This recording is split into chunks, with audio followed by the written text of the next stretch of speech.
said about the company. 5 years ago, it was possible to be a CMO and to focus entirely on communicating with consumers, usually doing it through mass media, usually bombarding them with a message until they finally surrendered and bought whatever it was you're selling to them.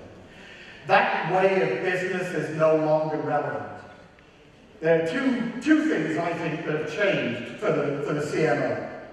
The first is that instead of becoming about reach and frequency, about delivering a message over and over again, today's world is about engagement. Today's world is about building relationships.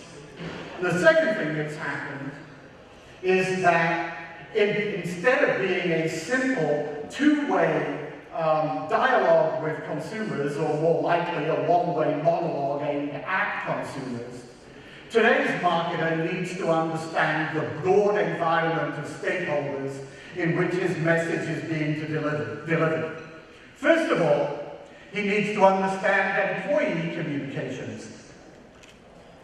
I'll give you a great example of this from a few years ago. There are a couple of Americans in the room who may remember this. But a few years ago, McDonald's ran an advertising campaign, the theme of which was, "We love to see you smile." It was a very typical advertising campaign, 30-second spots, catchy jingle, simple message, "We love to see you smile." Because I'm fascinated in brands and what brands are promising to people, I thought it would be interesting to see whether McDonald's was doing anything to deliver on its brand promise. And I figured if you wanted to see people smile, the way you do that would be to smile at them. So I started going to McDonald's in Times Square, where I lived at the time, to see what was going on in terms of the brand persona. And the first time I went in there, I realized that nobody was going to smile at me, because actually nobody in McDonald's actually makes eye contact. So I thought I needed to work a little harder. I went in and I would smile at the person behind the counter, trying to get them to smile back. Nothing. I mean, it got to the point where I was going into McDonald's like, "Hi, it's great to see you guys. Could I have a big bag?" I was closer to getting arrested than I was. I mean, they thought I was crazy. Why are you so happy? It's McDonald's. Okay, now on one level, I understand that this doesn't matter very much, that nobody goes into McDonald's to have a smiley day, right? But on the other hand, if you're making a promise, it seems to me that you have an obligation to try and fulfill that promise. And the broader point here is that it's no longer enough to think that you've done your job and you come up with a catchy tune and a nice catchphrase at the end of it, okay? You have to deliver the experience that you're promising.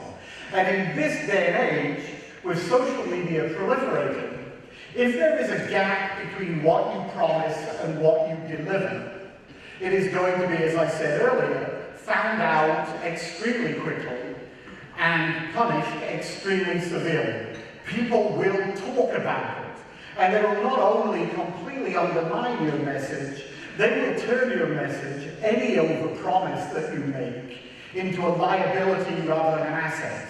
That means not only is the money you spend on advertising wasted, it's actively counterproductive.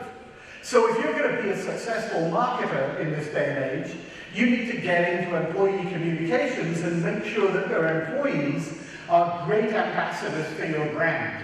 Make sure that they understand the message that they're supposed to be delivering. So inside the organization, marketers suddenly need to be employee communicators too. They need to understand, as we were hearing earlier, corporate social responsibility. Corporate social responsibility is today an imperative part of building a brand that people, particularly young people, can relate to. If you want to engage with people, you have to do it through actions, not just words.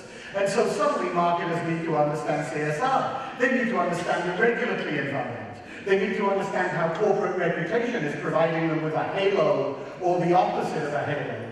They need to understand, in other words, everything that the CCO understands. You cannot be a successful marketer today without understanding employees, regulators, communities, all of those other stakeholders. So eventually, it seems to me those functions are going to merge inside an organization, and we're going to see one person emerge as the leader of relationship management. I would call that function public relations. I've always believed that marketing was merely one facet of PR. Nothing that's happening in the world today is changing that opinion for me. But the fact of the matter is that the person most likely to take that role is going to be the marketer and not the corporate communications person. In most cases, corporate communications people are going to have to be really smart and really well-versed in management in order to push the marketing people aside in that context. So that's going to change the world for public relations firms. The other thing that's changing, as I said earlier, is that we're competing with a whole different group of people now. Increasingly, marketers are genuinely open to the idea that brand strategy will be driven by whoever comes into the room with the best idea. And they are happy to have a PR agency, a digital firm, an advertising agency, even, for some assignments, a management consultancy, sitting there giving them their best ideas. And we have to be prepared, it seems to me, for an environment in which we are competing much more broadly with people who recognize that their business is in danger, their core business is in danger. If you're an advertising person, your core business is in danger because advertising is inherently not about engagement. It's inherently not about dialogue. It is almost always not about authenticity. It's not about any of the things that you need to be about to succeed in this new world. If you're a digital agency, your core business is in danger because being a digital agency is really no different from being a television agency or a print agency. You can't define yourself by a channel of communications and be successful because the best ideas are ideas that work across all channels and all platforms. They are paid and earned and shared and owned in unison. And if you are defined by a vehicle of delivery, advertising, or a medium, digital, you are only delivering a one-dimensional solution to a three-dimensional problem. I would hope that PR people who are not defined by one tool, who are not defined by one channel, who are not defined by one technique, would be able to rise above that and take advantage. But we have to acknowledge that people in advertising and digital have some advantages, including huge budgets, historically, and a great legacy in terms of providing strategic counsel. So we're moving into a different era of competition. I believe, by the way, we'll get on to some of the things that need to change, but I think the formula here is fairly simple. The formula is the person who will deliver the strategy is going to be the person with the best data. Because here's what happens. If you have great data, you can derive a great insight from it. If you can derive a great insight, you can come up with a great strategy. If you can come up with a great strategy, you will be allowed to lead.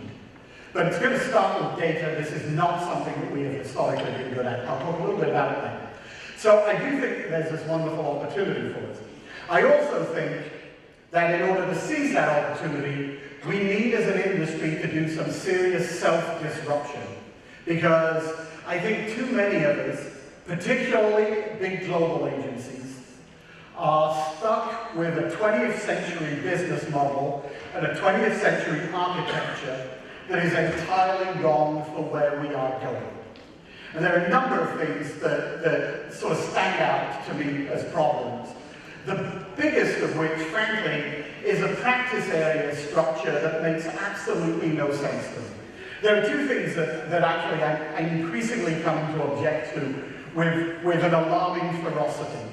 The first is practice areas and the second is profit centers. They're obviously, occasionally, the same thing. The practice area structure makes no sense to me for a couple of reasons. The first reason is that historically, the big PR firms have had four major practice areas: consumer and corporate, healthcare and tech. My suspicion is that these four practice areas emerged not because of any sort of internal logic, but because at most agencies they were buckets of roughly the same size, and it was a convenient way to chop things up. It doesn't actually take a lot of time to figure out that two of these things are not like the other two. which is to say healthcare and technology are industry sectors, and corporate communications and consumer marketing are practices. I've never actually been quite sure what happens when you have a technology client that has a corporate communications challenge. Which practice does it end up in? Whichever one needs it most to make its numbers that quarter? That leads me to the second problem, which is these practices, any practice structure really, makes zero sense in an environment where nearly every communications challenge is multi-dimensional.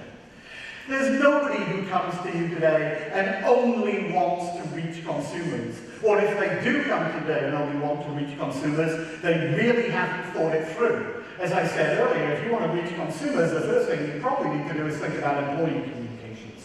But there are a lot of other things that go into it too. You need crisis support because God knows if something can go wrong, it will. You need to think about CSR, you need to think about course-related marketing. In other words, there are no one-dimensional problems anymore. And if you're set up in this sort of multi-one-dimensional way, you're not going to be able to pull together the best teams. So that brings me to my problem with practice areas. We don't have time today, or indeed in the next 3 days, to go into all the ways in which the practice area structure destroys value. But there are 3 that are blindingly obvious to me. The first is precisely what I just said, that there's no account today that should reside in a single practice. Almost every client is going to want to bring together people from across practice areas. If those practice areas are profit centers, there are almost inevitably barriers to bringing those teams together. I'll tell you what happens in agencies that I deal with. I'm sure none of you will recognize this problem, but believe me, it exists. The consumer practice wins a client. The client needs somebody who understands corporate reputation, so the consumer practice goes to the corporate reputation practice and says, we'd like to borrow somebody for our account. One of 2 or 3 things happens. The first thing that may happen is that the corporate practice looks around and says, Joe, he sucks. We can lend him to the consumer practice because God knows we don't want him working on it with our account. The second thing that happens is that somebody good gets shared, and then the corporate practice issues an invoice to the consumer practice. And soon, and I've worked with agencies that literally issued more invoices to themselves or to each other's departments than they did to clients, because the revenue question. The second thing that happens is that almost inevitably, particularly if you have a few type A personalities working in your agency, you set up a culture of competition rather than collaboration. This means that you try to hold on to as much of the work as possible within your practice or your geography. You actively try not to share. And it means that you start to judge yourself against other people who are working for the same business you're working for. And the third thing that happens is that you take, almost inevitably, really, really great PR people, because you wouldn't promote somebody who wasn't great, right? You take a great PR person who's terrific at giving PR counsel, and you make them the manager of a practice area, and suddenly they don't have time to give PR counsel anymore because they're running a business and they're counting beans and they're making sure that there are enough pencil sharpeners in the office and all the other mundane tasks. And by the way, nearly all of them suck at it. And I say this with complete confidence because I suck at it. I'm a journalist who's playing at being a CEO. It's no fun. I don't enjoy it. I'm not very good at it. And I sit down and talk to PR people who found themselves pushed into the same position. Suddenly, they don't get to spend any time with clients anymore. They're running a business. You end up losing a great counselor and gaining a mediocre manager.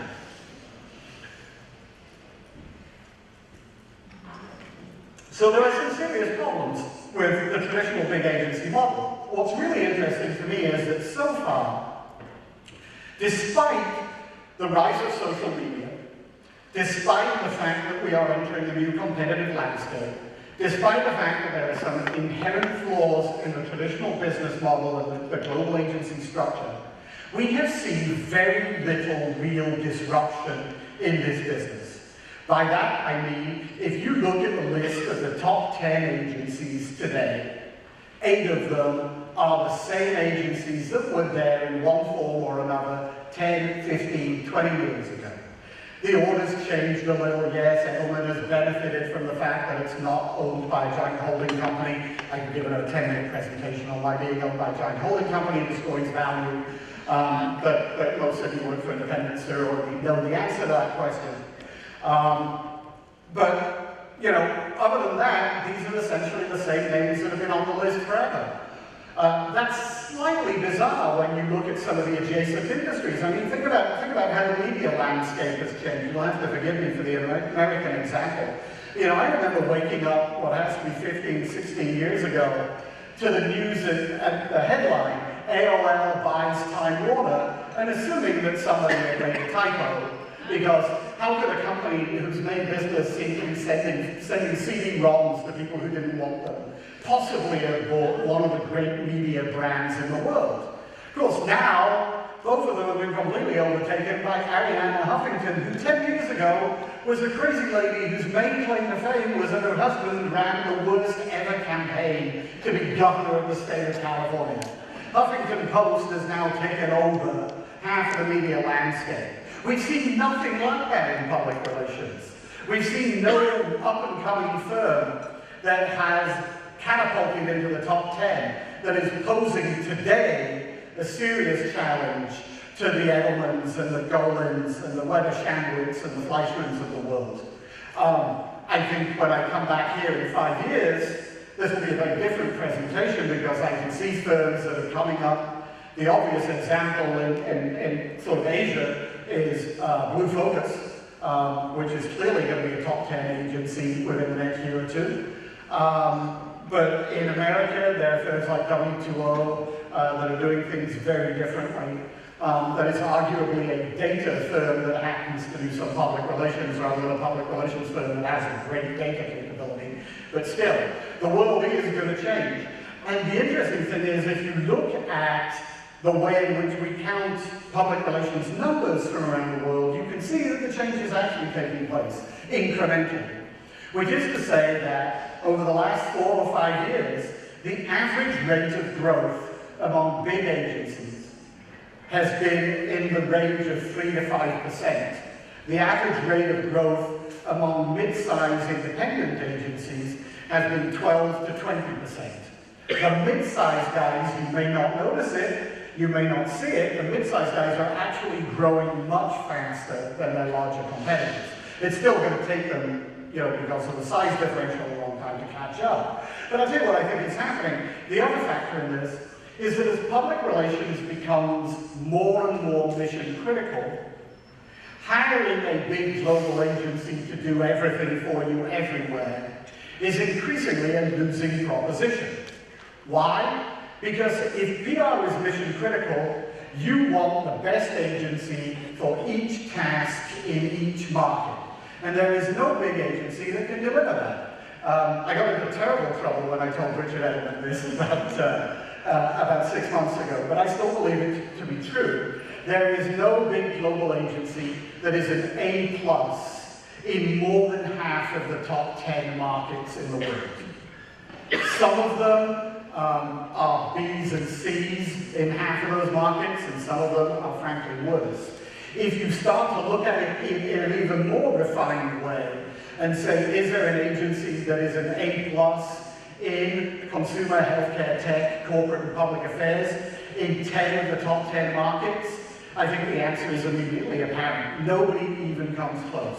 If you're the client and you want the best agency in a market, you have no alternative but to look for the strongest local firm. In some cases, the strongest local firm may be part of a multinational.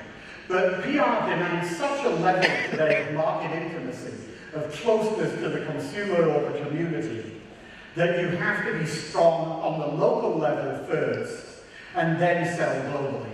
I don't believe that it is going to be possible for global agencies to make the case that they should just have the whole enchilada around the world because they're good enough in every market.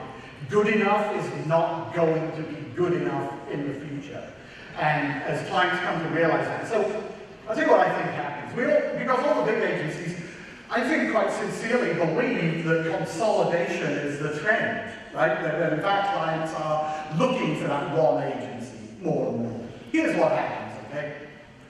A client comes in, a new CMO arrives one morning and takes over his job, and the first thing he does is look at the agency roster, and he goes, holy crap, we're working with 60 different agencies around the world. That's insane. We need to do a giant RFP and get it down to one or maybe two agencies that can help us anyway. And so we do the big blast RFP. And of course, it's a front page story in the Holmes report, it's a front page story in PR Week. Everybody says yes, yes, another example of consolidation. Somebody goes out and wins it. It's another big front page story. Edelman now, agency of record for whoever it is, all over the world. $20 million account, Richard Edelman partying all night. Great story. I'm not picking on Edelman, by the way, except they're the biggest, so, you know, what are you going to do? And that's the story, right? What isn't the story is that 6 months later, the country manager in France throws up his hands and goes, "Sacré bleu, I cannot work with these Edelman people." Even though they just bought Agence Lam, which is a really great agency, we're going to go with a small local firm that really understands the French market better. And then the guy in the semiconductor division says, well, you know, Edelman's doing a great job for us selling printers, but they don't really understand semiconductors. We're going to hire this little Silicon Valley firm that really understands semiconductors. And then there's a major crisis, and they go, well, you know, Edelman can do crisis, but honestly, for something at this level, we need Brunswick or Acto, you know, one of those sort of specialist boutique agencies.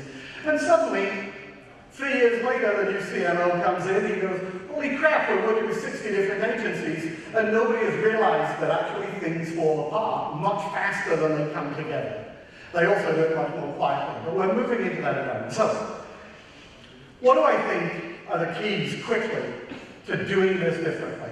I mentioned data earlier, and one of the problems that we have in our industry is, first of all, that we have, I think, a weak grasp of data. Most of us are in this business because we're great at creative thinking and big ideas and verbal communications, not because we were math whizzes at school. Actually, quick show of hands, how many of you were math whizzes at school? How many of you really kicked ass at math? Okay, great news. You are going to be the most valuable people in this room going forward, at least for a while. We need more of those people. Okay, I need to go very quickly on, hit some bullet points, and then do a Q&A. Data. Not just big data. I think we all reflexively throw the word big into the equation when we're talking about data, and that's going to be important. And the great news from that perspective is that big data is much more accessible today than it has been in the past. It's cheaper, it's more easily gathered, it's more instantaneous. You have access to more big data than you've ever had before. The ability to draw an insight out of that data is a completely different question. I think that requires a skill that we have not yet figured out. But big data isn't the only thing. One of the great advantages I see for public relations in this hyper-competitive world is that we can deliver what I would call tiny data, intimate data. Because one of the really useful things to be able to do, in addition to gathering all those numbers, is to really immerse yourself in the community that you're trying to build a relationship with. Go out there and spend time with the women who buy your shampoo or the guys who drive your trucks. Really get out there and talk to employees about what they think about the organization. That is a public relations skill set. In a lot of ways, you know, if you're an ex-journalist, as many people in our business are, it's simply reporting. It's going into the organization with that journalist mindset and looking for stories and finding out what people are thinking and feeling and getting the man on the street view and bringing it back into the organization. And that kind of intimate data is just as valuable as the big data that everybody else is talking about. And it's something PR, I think, is uniquely well placed to deliver. We're going to need to bring in a whole different set of people in terms of talent in order to do that. I was giving a presentation to the management board of one of the top 5 PR agencies 6 months ago in Europe. And they'd asked me to be provocative, so I looked around the room, which was sort of 70 of their senior managers. I said, 35 of the people in this room are not fit for purpose for the 21st century.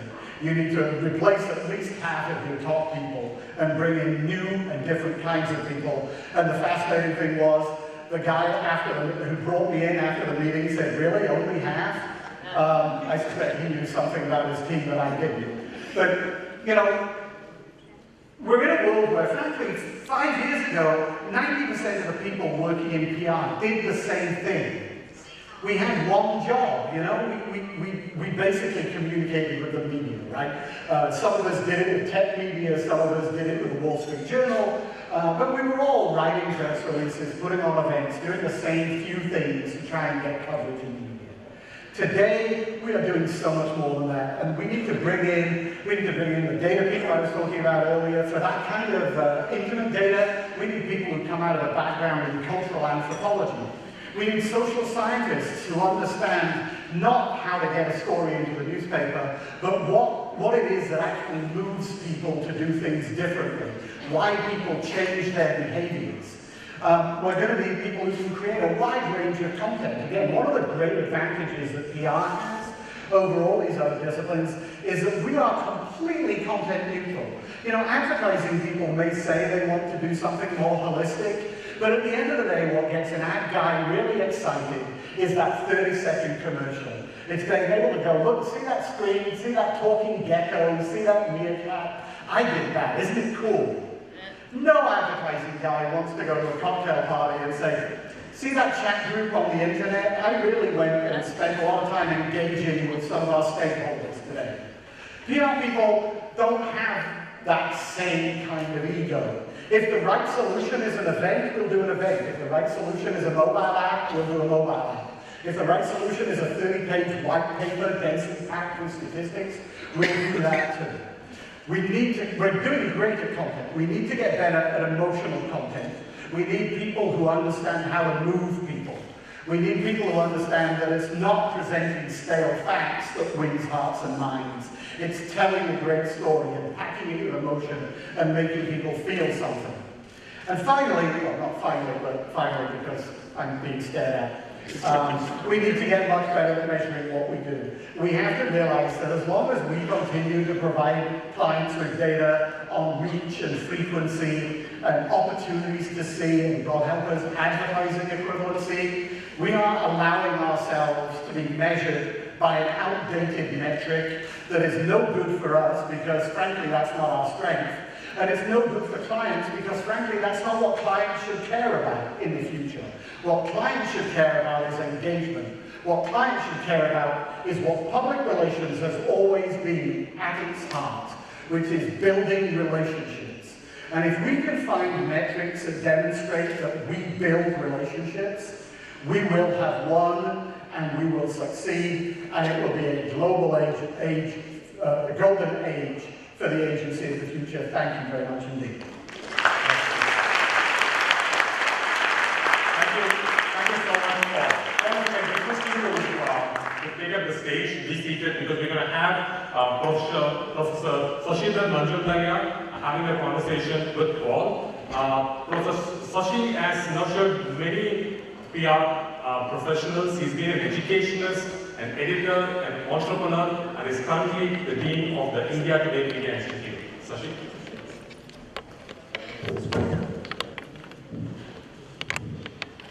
Good morning.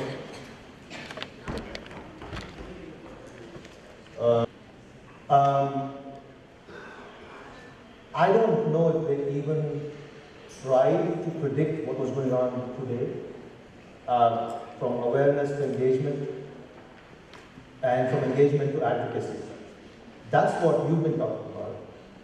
So let me ask you the first question, which is, are PR agencies grappling with not being able to quantify enough, or are PR agencies overthinking the quantification equation? Okay, so you only asked one question, and I have things to say about it. That's fine. The first is that I read Rudiger 25 years ago, and frankly, if they wanted to come up with a way of describing their model that would alienate people who actually do public relations, calling it two-way symmetrical communications was it. And I'm sorry, you know, I've been doing this for 25 years. I seriously never had somebody who actually does public relations use that phrase to me. Academics love it. Practitioners, I think, glaze over the moment they hear it. So, the second thing is that I'd really like to steer clear of the term communications, which I loathe as a synonym for our industry. I actually think that when public relations adds value, it's not about communicating, it's about behaving. I think that one of the results of the hyper-transparency that is upon us as a result of social media is that people know how you're acting and they know what you're saying. And any gap between those two things, if, for example, you're trying to sell somebody on the idea that you've gone beyond petroleum while you're dumping gallons of oil into the Gulf of Mexico, or if you're making donations to a tiger charity while you are also lobbying against any action on climate change, you're going to look incredibly hypocritical. Yeah. The communication is actually counterproductive if you don't get the behavior right. And one of the challenges for all the people in this room is to start operating at a policy level so that you can impact not what your clients say, but what they do. Then the final thing to your actual question is I don't think we're putting too much emphasis or not enough emphasis on measuring as much as we're simply not measuring the right thing. Now, I understand that to a certain extent this is the fault of clients. I understand that clients, for example, want a really simple way to figure out whether their ROI from PR is different from their ROI from advertising and therefore make decisions. But honestly, the metrics that we are most dependent on, and it would be nice to think that we have abandoned them, but the reality is we run an awards competition and see 5,000 PR campaigns a year, and 4,000 of them are measured primarily by how many media hits you got. We're just not measuring the right thing. Do you think the metrics need to be different, like you said, maybe PR should be driving the metrics? I'm sorry, I'm a journalist. I can ask leading questions. Sure. So, I have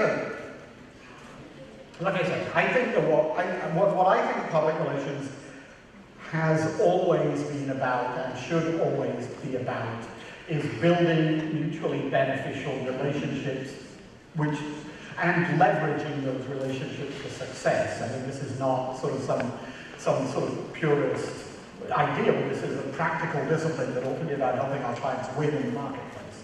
And one way of winning in the marketplace is to build better relationships. I think that one of the interesting developments of the last few years in terms of measuring relationship is the whole net promoter score idea.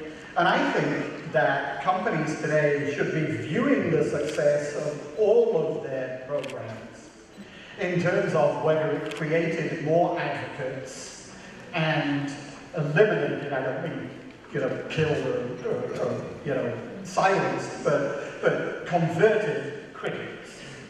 And so we should be looking for, did we create more people who are out there saying great things about our organization? And did we reduce the number of people who are out there saying mean things about our organization? And I actually think that advertising, digital, and social, and everything else ought to be being judged on those criteria, because I think that matters today much more than how many people heard our message.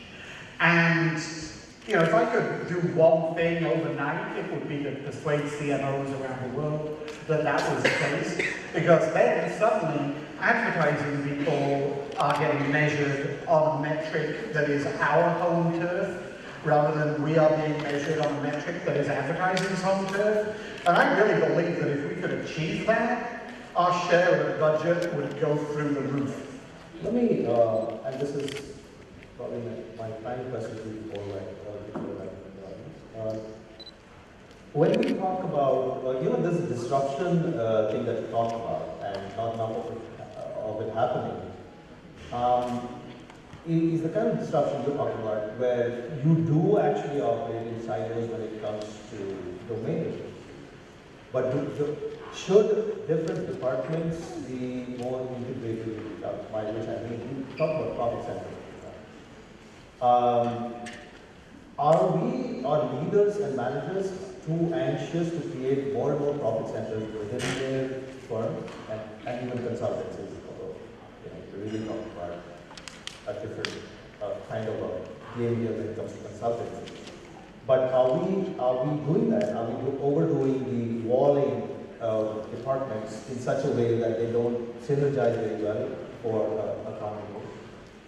Yeah, so there is a big dilemma for big agencies, clearly, which is once you get to be 2,000, 4,000, 5,000 people, as some of the largest PR firms are, you need to be able to manage people in manageable units, and I understand that. The second thing is that there is an increasing demand for people who really are specialists, and who are specialists in many different ways than they used to be a few years ago. So, I mean, even at the very simplest level, you need people who are specialists in an industry, you need people who understand financial services or energy or healthcare extremely well. You need people who are specialists in audience groups, employees, millennials, old people, moms, shareholders, regulators. You need people who are experts in creating a certain kind of content. You need great writers, you need animators, you need video producers, you need those people. You need people who are great at data and analytics, you need people who are great at measurement and evaluation. You need a lot of people who are very good at one thing, and you still need enough people who are very good at enough things that they can cross-pollinate from one area to another. And if you're a global agency, you need people who understand Delhi, or Mumbai, or Hong Kong, or London, or Paris, because again, there are local nuances. So you need a lot of different specialists in your organization. You need some way to manage that. At the same time, you need to be seamless and fluid and bring together the best people for a particular assignment, regardless of where they are housed in your organization, and you need as few obstacles to doing that as possible. I don't know how scalable the idea of one profit center is. Brunswick is probably the biggest PR agency that operates as a single profit center. I'm going to say they have 400 people. Whether you could do it with 4,000, I don't know, right? But I think the challenge is clear, which is you have to come up with a system that eliminates as many of the obstacles that have been created. And you have to do away with this idea that the greatest success you can have as a practitioner is to become the head of a profit center. So we need to create career tracks for our best people that don't involve them becoming business managers first and consultants second. For example, research, right? I mean, that department right there, if you have to move towards being a consultancy, and this whole thing about being a consultancy I've been hearing for more than a decade now. But really, are we there? Investment in research, I mean, can it really be profitable? Maybe over a period of time. What kind of research do you actually advocate for firms? Like I said, it was about the last question, but this is the actual answer. So, I mean, I don't think, the question isn't, can research be profitable? I think the question is, can an agency be profitable without research? And if you go back to the point that I made fairly early on in that presentation, the person with the best data is going to have the best insight, the person with the best insight is going to set the strategy, the person who sets the strategy is going to get the bigger budget. You can't, you can't jump in the middle and say we're going to have strategy without insight or insight without data. You're going to have to do the research. And so, I would argue that it's an imperative. The interesting question, now we're opening a big new can of worms, facing some of these agencies, is what we're talking about here is a different model of public relations, right? And we are talking about an inherently more expensive model of public relations, which is to say, when I was telling that agency that they needed to replace half of their senior managers, I didn't mean you need to replace half of your senior managers with people who are cheaper, and I didn't mean you have to replace half of your senior managers with people who will cost the same. I meant you're going to have to replace half of your senior managers with people who are more expensive. They are coming from different careers, they are coming from different industries, they need to be smart, they need to understand business, they need to think broadly, they need to be much better than the people you currently have, and you're going to have to pay more for them, which means your clients are going to have to pay more for them. The question then becomes, how quick, this by the way is why I want to be a publicly traded PR company right now, the question then becomes, how far ahead of the curve can you hire those people?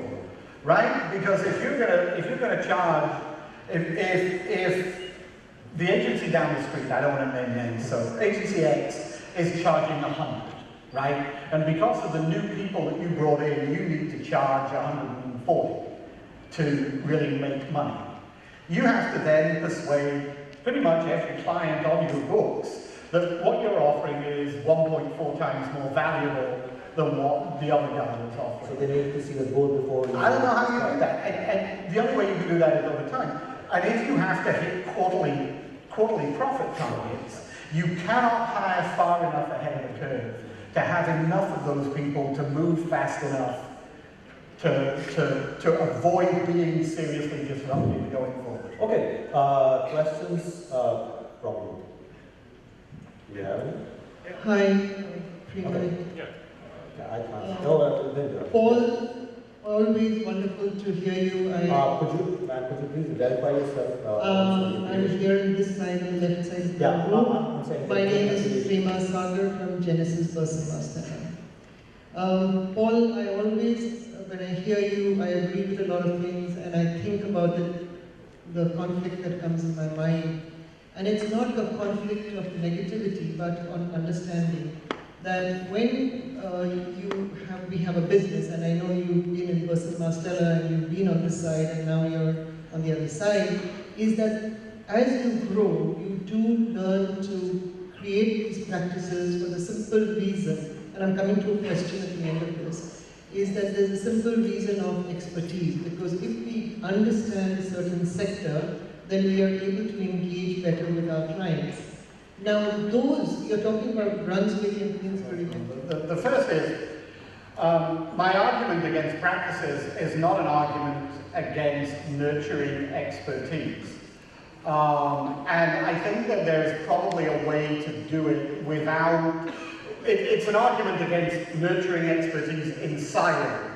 And I think that once you create practices, you almost inevitably put a silo around that practice. And I like the idea, which, I spent a lot of time talking to the folks at Golden Harris about their restructuring, which I think is one interesting way of breaking the traditional agency model. I don't think it's going to be the right solution to everybody, but I think it's an interesting alternative to what's out there. And what Golden Harris has focused on is building not practices per se, but communities. And I think that if we can, and I think there's a big difference really between the traditional practice notion, which is very much about, putting, this sounds patronizing almost, but putting people in a box and limiting what they do, but also focusing what they do, and creating a community, which is much more about sharing ideas and expertise among a group of people that seems to me to be inherently more fluid. And so I like that. The question that you had about Brunswick is an interesting one, because one of the things that I said earlier is that assignments are becoming more multi-dimensional. And I think in that environment, you would not necessarily want, or your reflexive sort of position would be that you don't want to be one-dimensional. And for example, 10 or 15 years ago, I started to notice a big change in the mergers and acquisitions space, where traditionally a giant client had hired Brunswick to do the financial side of the M&A. But it was becoming clear that the financial side of the M&A actually wasn't the tricky part. The tricky part is handling the regulatory environment, and then after the merger, it's getting employees on board. And I thought, boy, this is a huge opportunity for the big global agencies. Burson Marstellas of the world, because Burson Marstella can do financial, corporate, public affairs, and employee communications under one roof. And they can do it globally in a way that Brunswick at that time couldn't. So actually it looked like the door was wide open for the multinationals to get into that high-end M&A space. None of them have done so successfully. And the reason is that they're just not great at the first of those things. They're not great at financial, for the most part. Some of them are not great at any of them. Some of them are great at a couple of them. None of them are great at all of them. And as I said earlier, this is going to sound counterintuitive. I believe it is actually easier for a client, a smart client, to build a great, seamless team by hiring the best financial PR firm, the best employee communications PR firm, the best public affairs firm, and putting them all in a room and saying, work together, than it is for a client to get a great team by going to a big global agency and saying, send me your best public affairs, your best employee communications, and your best financial communications person. Unfortunately, we have time for exactly one more question. And if you could please keep it a little short so that the answer can be right. Hi, this is Rakesh from Edelman. I think, Paul, you've answered a part of my question here in your last answer, but I'll still go ahead and ask for more insights. A lot of the stuff that you've mentioned today is mostly coming from your, the kind of insights you've talked about, or the anecdotal information that you've shared is based on interaction with PR firms.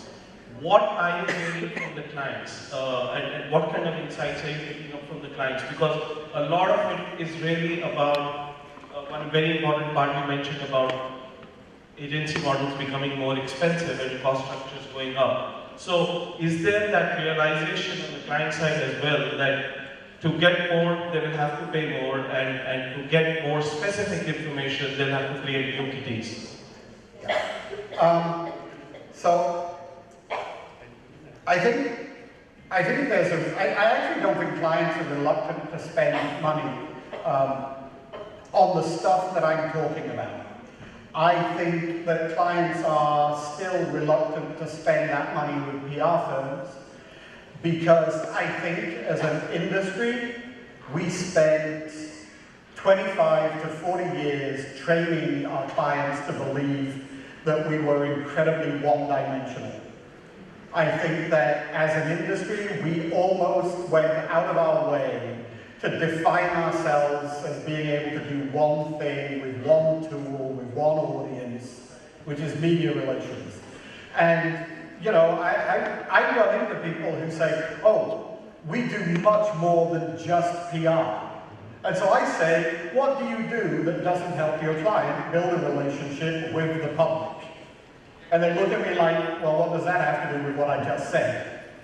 Their definition, when they say we do much more than PR, they mean we send out more than press releases. So we have trained our clients to think that we do one thing, which is a pretty tactical thing. We have, in order to deliver that to our client, created an agency structure that is set up to push all assignments down to the lowest possible level within our organization at which they can be done effectively and cost effectively. And we have, the other thing we did was 25 years ago when I was first getting into this industry, we had a choice about whether we wanted to look more like management consultancies or more like advertising agencies. And because we, and I'm talking about 50% of the PR business, maybe more, got bought by ad agencies, we started to look more like ad agencies, and I think that was extremely unfortunate. And what we need to do is make it clear to people that we are not more like ad agencies, we are more like management consultancies. The reason, clients don't decide to hire mission-critical thinking through a procurement process. They don't look for the cheapest, the lowest cost supplier when they're doing something that they believe is absolutely critical to the future of the organization. Relationships are absolutely critical to the future of the organization. If you don't have successful, mutually beneficial relationships with your key stakeholders, you're going to have a lot of problems going forward. And the fact that we are typically now being hired through a procurement process says to me that we have not convinced clients that what we're selling is genuinely value-added. They think 9 times out of 10 that they are coming to us for something tactical. And it's only when we've got them on board and we can sit down in a room with them and persuade them that we're way smarter and can do way more things than they thought we could, that we start to move up the value chain. But you almost have to, it's not institutionalized, you almost have to do that one client, one relationship at a time. And it's incredibly slow and it's incredibly painstaking. Meanwhile, clients who are paying you $100,000, and I know in India that's actually an astronomical budget, but let's bear with it. You know, clients who are paying you $100,000 to do PR are paying your ad agency $100 million to do advertising. And the human nature suggests that if you're giving somebody $100 million and somebody else $100,000, you must think that the first guy is smarter. Because if you were giving $100 million to somebody who was dumber than the guy you were giving $100,000 to, you'd be kind of an idiot, right? So I think that there's a natural inclination to believe that ad people are going to bring the real smarts, and it's just not true. Okay. At the beginning, Kiruba said many PR consultants have passed through my classes. Amit Prabhu is one of them. Amit Prabhu, the guy who actually put this together, PRAXIS.